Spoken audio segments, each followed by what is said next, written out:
powerful as to move the wings. How do we power flight in a robot that weighs less than a paperclip? Most importantly, how can we fit sensors on something the size of a rice grain so they can interact with their environment? MIT scientists found the answers.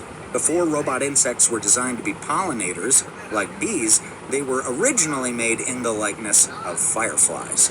Using nature's luminescent creatures as a prototype, they were able to design a robot the size of an insect that helps in search and rescue missions. These robots find survivors in a collapsed building and use their light to signal others for help. The light emitted from these robots allows them to communicate with each other.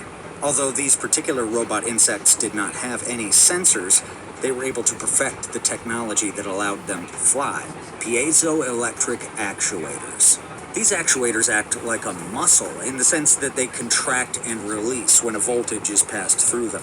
They are made by alternating layers of elastomer and carbon nanotube electrodes in a stack, which is rolled into a squishy cylinder, very much like muscle fibers. These artificial muscles contract and expand so rapidly that they mimic the rapid wing beats of real insects. Having wings to fly on was only the beginning. There was also the bigger issue of powering these wings and delivering enough power to sustain a muscle that contracts so fast. As remarkable as the breakthrough was, reviews on this technology have been rather mixed. One commenter on YouTube said, "As a material science engineer, I must say I'm so incredibly fascinated by the engineering feat behind these tiny bots. It's so amazing. These bee bots have such huge potential in the future. Thanks for the work of these brilliant scientists at MIT and their cutting-edge research." On the other hand, some viewers had a more pessimistic view of how these tiny bots would affect our society. One user said, "It's honestly terrifying what someone could use this technology for. My first thought is assassinations of important people using some kind of venom. My second thought is someone spying on me through my bedroom window at night." Another person voiced similar concerns, saying, "I'm sure that these tiny robots made by well-intentioned and pure-hearted scientists for search and rescue will one day be used as weapons by ambitious and aggressive politicians." And honestly, I can't fault the logic of the people that believe tiny flying insects in the wrong hands could serve a nefarious purpose. But before that becomes a major concern, the MIT team will have to figure out a sustainable power source. The innovative approach to this problem was lightweight solar cells that transmitted power through laser beams. This interesting design is based on Harvard's micro-robotics lab Microbot called the RoboBee. Infrared laser beams are aimed at a tiny photovoltaic cell, which can harvest the 250 milliwatts required to get the robot airborne. The output of the photovoltaic cell is about 7 volts. The addition of a boost converter and microcontroller maximizes the output of the cell, allowing complete functionality and control of the wings. Another cool thing about the wing technology is that the wing muscles themselves can produce an electric current. Not only does the voltage from the cells cause these muscles to contract so rapidly, but the muscles themselves generate electricity when they change shape. Yes, you heard that right. The piezoelectric actuators generate an electric charge when they are bent, stretched, or compressed. So while undergoing the vibrations that flex this material, the mechanical strain causes the dipoles in the material to shift. This shift generates a voltage across the material, which can then be stored in a material. Typically, it's not a lot of power, about 10 to 200 microwatts, just enough to power the tiny sensors and transmitters on our robot insect. Laser beams and wing vibrations aren't the only way that a flying robot insect is able to generate power. Piezoelectric devices, when placed in an airflow, convert kinetic energy into electricity. The multifaceted approach of generating electricity to keep the robot insect in motion is one that is both innovative and energy-saving. Right now, researchers are envisioning other ways to harvest energy, such as thermal, and incorporating all these energy sources into powering the robot insect.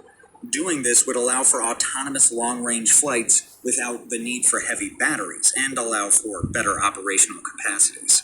Another mind-blowing fact I learned about the RoboBee is that beyond hacking flight, it's also incredibly fast for its size. One of the scientists working on the project, Robert Woods, claims that it's twice as fast as Usain Bolt when adjusted for body size. Impressive, right? Well, when you're that small, gravity starts to matter less, allowing these insects to crawl, trot, and even climb vertical surfaces. In one field test, RoboBee was able to land on a vertical surface using electrostatic pads, mimicking how real insects cling to walls. For technology whose first robot was a mimic of fireflies with no sensors, there have been major improvements since its inception. Today, these bug-sized robots use self-clearing electrodes to isolate microsparks and avoid failure. These new repair techniques enable the bugs to recover quickly after suffering damage to their muscles. Before now, a tiny hole in the actuator muscles might have resulted in a crash as the wing stopped working immediately due to the defect. But like I said, all of that is in the past now. With the new technique, robots could still fly despite having 10 needles jabbed into their artificial muscles and a large hole burned into the actuator. The self-repair techniques are so effective that even when researchers cut off 20% of its wingtip, this bug can still fly. Dr. Kevin Chen, the professor whose lab developed this technique, is optimistic that this technology could get even better, as they intend to mimic the extraordinary abilities of everyday insects that lose up to 40% of their wings and still fly. The phenomenon, called the self-clearing effect, was first discovered by researchers 15 years ago. The process involves applying high voltage to the actuators, which disconnects the local electrode around a small defect, thereby isolating that failure from the rest of the electrode. This method ensures that the artificial muscles can still work despite the damage.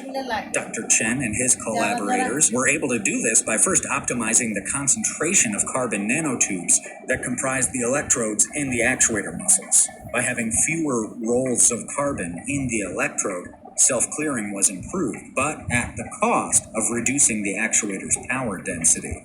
Finding this balance between the self-clearing property of the room and its ability to fly has been quite a headache for Dr. Chen and his team. Even an optimized actuator muscle can fail after suffering from severe damage, like a big hole that lets too much air into the device. In an interview with MIT, Dr. Chen said, "Nature is the ultimate engineer, and we're still learning how to copy even its simplest designs. Our robot insects are a tribute to millions of years of evolution." So it's no surprise the team hasn't figured out the secrets of Mother Nature overnight. However, the repair techniques are still very effective in maintaining flight performance resembling that of an undamaged robot. Coupled with laser surgery, where the researchers carefully cut along the outer contours of a large defect, the damaged actuator was able to recover 87% of its performance. But there's one more piece of insane news I just have to share. The National University of Defense Technology in Hunan Province unveiled what state media called a mosquito-like spy drone on military broadcaster CCTV-7, measuring just 0.6 to 2 centimeters in length and tipping the scales at around 0.3 grams smaller than a fingernail. This micro-aerial vehicle mimics the appearance of a mosquito, with delicate, leaf-like wings, thin, wiry legs, and a matte black husk. Despite its miniature size, it houses ultra-miniature cameras, microphones, and flight sensors, enabling surveillance in indoor environments and tight spaces where conventional UAVs can't penetrate. Experts note its stealth makes it nearly invisible to the naked eye and radar systems. But like all tiny drones, it faces clear limitations. Short battery life, susceptibility to indoor air currents, low payload capacity, and limited communications range. This mosquito spy has triggered alarm among privacy and defense experts. Could swarms of these micro drones infiltrate our homes, offices, or diplomatic spaces undetected? I guess we've officially entered the era of cyborg insects. And there's a pretty wild case in Southeast Asia where scientists from Nanyang Technological University, Osaka University, and Hiroshima University have developed a swarm of them for a single purpose: to navigate challenging terrain.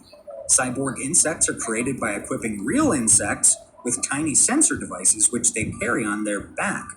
It might sound almost unrealistic, but this alteration means that we can control insects remotely. This was first demonstrated by Professor Hirotaka Sato in 2008. Demonstrations show that these insects can be used in a search and rescue mission. It's more like a leader-follower dynamic being employed in these missions, where one cyborg insect guides the others in the missions. Researchers use Madagascar hissing cockroaches that have been fitted with a lightweight circuit board, sensors, and a rechargeable battery. Picture this: a living cockroach carrying a tiny electronic backpack that allows it to move through debris, rubble, and basically any rough terrain. These cyborg creatures, unlike the conventional robot insect, adapt better to such rough environments. Cockroaches, for instance, have evolved over millions of years to be incredibly efficient at navigating a complex environment. This natural capacity of these creatures cannot be completely replicated in purely artificial systems. Besides being more dynamic, they're also more energy efficient. This new swarm of cyborgs consumes significantly less energy and are more resilient. The leader-follow approach applied to the swarm of insects allows the swarm to adapt dynamically. The leader is first equipped with the control algorithm, then tiny electrical stimulations nudge the insect in a particular direction. From the leader's control backpack, the rest of the swarm is guided by the transmission between the backpacks and those of these soldiers. This feature results in a coordinated movement where the insects assist each other to overcome obstacles and adjust adequately when one of them is trapped. In a real-world application, this technology is brilliant. Take, for example, rescue missions where large areas must be surveyed in an obstacle-laden terrain. Swarms of cyborg cockroaches can navigate these regions strapped with a backpack. If one of the insects detects a trapped human, then it can wirelessly alert the control system. It's beyond just another vain project and has the potential to greatly enhance response efficiency during disasters. Pollinating flowers and finding rescue victims are not the only ways that we can use robot insects. DARPA, a research and development agency, has produced drones weighing less than 10 grams to infiltrate hostile territory. DARPA's program manager suggests that birds of prey and flying insects show the kind of capabilities that are desired in unmanned vehicles. Insects can enter enemy territory, go undetected, and navigate indoor territories. It would be a manifestation of the idiom, fly on the wall. Except in this scenario, the wall could be a top-secret military bunker or the inside of the Pentagon. Imagine compromising an entire nation's defense system with one robot insect. The U.S. Army Research Laboratory in Adelphi, Maryland, is currently working on developing robot insects with wings that are just 3 to 5 centimeters in length. The wings are made of zirconium titanate, a material that flaps and bends when a small voltage is applied. These robots are powered by ultrasonic motors measuring just 2 to 3 millimeters in length. While this surveillance insect is being developed at the moment, it is expected to take another 10 to 15 years for it to be fully functional. The possibilities are endless, and beyond international espionage, there's one more hitch. Is it ethical to give an autonomous swarm the power to make a fatal decision? Understanding that these insects are capable of being fully militarized, thinking about them as autonomous weapons is certainly concerning. To what extent can these swarms of military insects even distinguish between combatants and civilians? As a result, technology of this kind falling into the wrong hands can present a real danger to human lives. That's why the United Nations and other tech leaders have raised concerns about such scenarios. Because while insect-like drones and autonomous weapon flies may not be real, the infrastructure and technology to produce them are evolving. And there are calls to regulate this development before it outpaces the law. However, China's recent demonstration of 1,000 drone swarms has raised eyebrows as it has become evident that the U.S. is not alone in this race. The country made headlines earlier this year when they announced their intentions to launch one of the world's largest drone carriers, aptly nicknamed the Drone Mothership. Allegedly, the aircraft weighs 10 tons and can carry up to 100 smaller unmanned aerial vehicles, UAVs, which weigh an additional 6 tons. The UAVs are most likely going to be kamikaze drones, which are often armed with explosives and programmed to crash into their targets. Sounds eerily similar to the Empire's ultimate weapon in Star Wars. Beyond its bulk and weapons, the drone mothership can also travel quite a distance, being able to transport its swarm across 4,350 miles. That's more than the distance you cover going from Los Angeles to New York City. As a result, being able to move 100 insect-like drones across several miles could potentially change military warfare. Russia already uses kamikaze drones extensively in their war on Ukraine. Imagine what they could do with a fully autonomous swarm. We might be looking at a new kind of arms race. After all, a colony of miniature insects can overwhelm enemy air defenses with their numbers and stop air attacks. They could also identify targets and coordinate simultaneous strikes on the enemy. Espionage would also reach new heights as it becomes harder to detect drones. You can't possibly swat at every fly on the wall, assuming that it's some advanced robot insect coming to steal information. The possibilities alone are endless, and everyone is racing to build their swarm of militarized insects. Cyborgs and robot insects appear to be a scary reality, but there is more optimism than fear for many. It is expected that in the future, robot insects might be just as widespread as phones. Yes, these creatures might soon become commonplace in homes. Imagine insects that do not just buzz in your ears or leave red itchy marks from their bites, but can clean your home. Micro-cleaning robots are a possibility with this type of technology. Robotic insects can clean inside your air vents or other narrow places that are hard to reach. It's been an exciting look into the world of artificial insects, and I would like to hear your thoughts. What part about robot insects did you find fascinating? Do you think we are playing too close to the edge by creating this nature's mimic? You open your eyes for the very first time in the year 2511. You've just been born as a human, but not on Earth. You may be the newest citizen of the... কেমন আছো তুমি? আমি তোমার মা, আমি গত মাস থেকে শরীরটা আমার খারাপ। কি হয়েছে? আমি পাইসের সমস্যা এই তো ভাইকে তো ডাক্তার দেখাইতে বলতেছে। আমি যাইতেছি না ভয়ে, আমি ভয় পাই। তো ভয়টাই দূর করে ডাক্তার দেখাইতে যাও। আপনার ভাইকে কইছে সামনে মাসে দেখাইব। চোখ মারানি তোর এদিকে টেহা বেরোতে চায় না, দেখো তো তোরে আমি একটু গান শুনে আপনি দিছিল এর আগে দিছিল ওই যে সকালে যাই টাকা পয়সা আমার টাকা দিব না কইছে হইলো যখনই ঘুম থেকে ওঠে তুমি ফোন দিতে বলে। এখন আমি তো ঘুমাইছি কেলাইয়া আমি একবার বাসায় যাবো, বাসাকে হ্যাঁ ঘুমাই 10:30 করে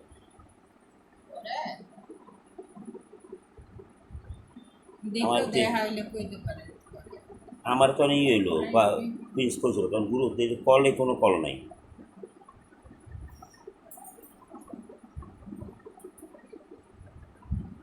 মানে খাট আসলে টেহা দিতে যাস না, লাগে জ্ঞান জ্ঞান করে দিলাম।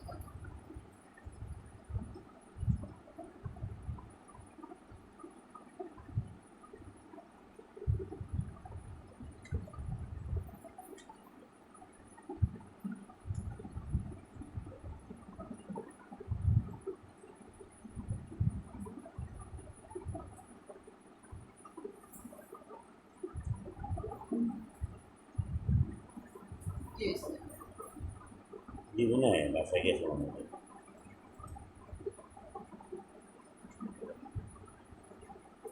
কখন নেই লোকেরা জানে মালপত্রি এলে দিচ্ছে আমার কালে কি কোন নেই বাবা ওই কি আমার দোস্তায় বসে ইয়াস না ভাই সেলবেলা না আমি পাগলাম সেটাই না হলে যাবো না তাই না রে কখন বাদ দেবো অনেকদিন ধরে দৌড়ে গেছি খোকন ওই খোকন না ওই রংবাস খোকন পানি এটা বন্ধু হয়েছে কেমনি, এটা আগে বাইক হইতো আমার রেজাল না না আইফোন দেয়নি। আইফোনে খবর পেয়ে যে পাগলা আইতেছে এরা তো একটু খাই খোকনটা দেখি আমি সারা ফুল You may be the newest citizen of the most advanced society in human history, but unfortunately, you've got the